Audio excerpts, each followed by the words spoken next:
خود مولا امیر المؤمنین کی مظلومیت کی کہ جن میں سے ایک کہ جو بعض دفعہ لوگ سوال بھی کرتے ہیں کہ مولا امیر المؤمنین تلوار کیوں نہیں اٹھائی، کیونکہ حکم تھا رسول اللہ کا، اگر لوگ تمہارے ساتھ نہ ہوں تلوار نہ اٹھانا، انک ستبتلی فلا تقاتلن، اہلی تم میرے بعد مشکلات میں گرفتار ہو گئے، تلوار نہ اٹھانا۔ بعض دفعہ لوگ اس سے کہتے ہیں نا کہ انہوں نے تلوار نہیں اٹھائی، بہت سارے انبیاء نے جنگیں نہیں کی، تو اس کا مطلب ہے وہ سب کے سب جو ہے وہ اپنے زمانے کے طاغوتوں کے فیور میں تھے، تلوار نہیں اٹھائی۔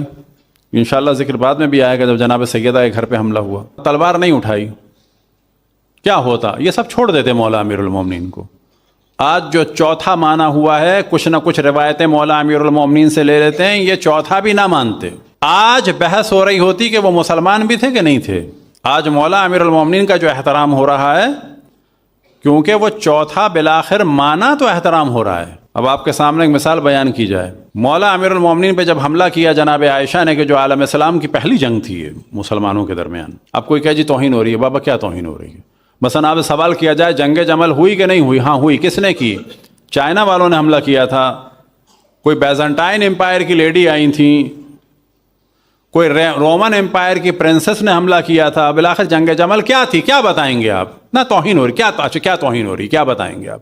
وہ گالی تھوڑی دے رہے ہیں بابا، سیدھی سیدھی بات ہے۔ عالم اسلام کی پہلی جنگ زوجہ رسول جناب عائشہ نے کی تھی، کس پہ کی تھی؟ چوتھے خلیفہ پہ کی تھی۔ کتنے لوگ مارے گئے تھے؟ 10,000 سے 36,000 لوگ قتل ہو گئے۔ چوتھے خلیفہ پہ جنگ کی، جس کی اطاعت واجب تھی۔ آج کہا جاتا ہے نا خلیفہ کی اطاعت واجب ہے، مولا علی کی اطاعت واجب تھی کہ نہیں تھی؟ آج کہا جاتا ہے کہ جو خلیفہ سے جنگ کرے کافر ہو جائے گا، جو خلیفہ کو نہ مانے کافر ہو جائے گا، جو خلیفہ پہ لعنت بھیجے کافر ہو جائے گا۔ انہوں نے جنگ کی کہ نہیں کی؟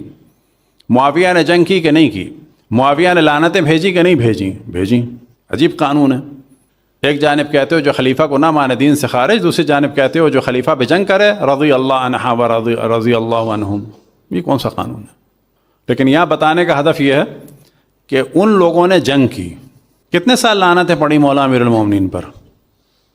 جنگ انہوں نے کی تو تقریباً 90 سال مولا امیر المومنین پہ لعنتیں پڑی۔ اب اگر شروع کے زمانے میں جو حکم تھا اشرف الانبیاء کا جنگ نہ کرنا، فرض کریں کہ مولا امیر المومنین جنگ کر دیتے تو پھر ان کو چوتھا بھی نہ مانا جاتا، اور آج مولا امیر المومنین کو حتیٰ مسلمان بھی نہ مانا جاتا۔ چوتھے خلیفہ پر ان لوگوں نے جنگ کی تو 90 سال گالیاں پڑیں، جب وہ چوتھے خلیفہ تھے، اور نہ ہوتے خلیفہ اور جنگ کر دیتے تو یہ لوگ مانتے بھی نہیں۔ آج ہماری بحث پہلے امام اور پہلے خلیفہ کی نہ ہوتی، آج ہماری بحث ہو رہی ہوتی کہ وہ مسلمان تھے کہ نہیں تھے، کیونکہ مولا امیر المومنین کو کافر بھی کہا گیا، مولا امیر المومنین پہ لعنتیں بھی بھیجی گئیں۔ اور پھر توجہ دلاؤں کہ جس طرح آج ہم اہل بیت کا ذکر کر رہے ہیں، کل آپ تصور کریں کہ ایک وہ طبقہ تھا جو مولا امیر المومنین پہ لعنتیں بھیجتا تھا، ایک وہ لوگ تھے کہ جو مولا امیر المومنین کے فضائل پڑھتے تھے۔ تو یہاں سے سمجھیں کہ فضائل پڑھنا کتنی اہم چیز ہے۔ اگر وہ فضائل نہ پڑھتے تو آج مولا امیر المومنین کا ایسا ذکر نہ ہو رہا ہوتا۔ جس نے مولا امیر المومنین و باقی اہل بیت کے فضائل پڑھے، جس طرح سے بھی پڑھے، جس علاقے میں بھی پڑھے، ان سب کے درجات کی بلندی کے لیے بر محمد و آل محمد صلوات۔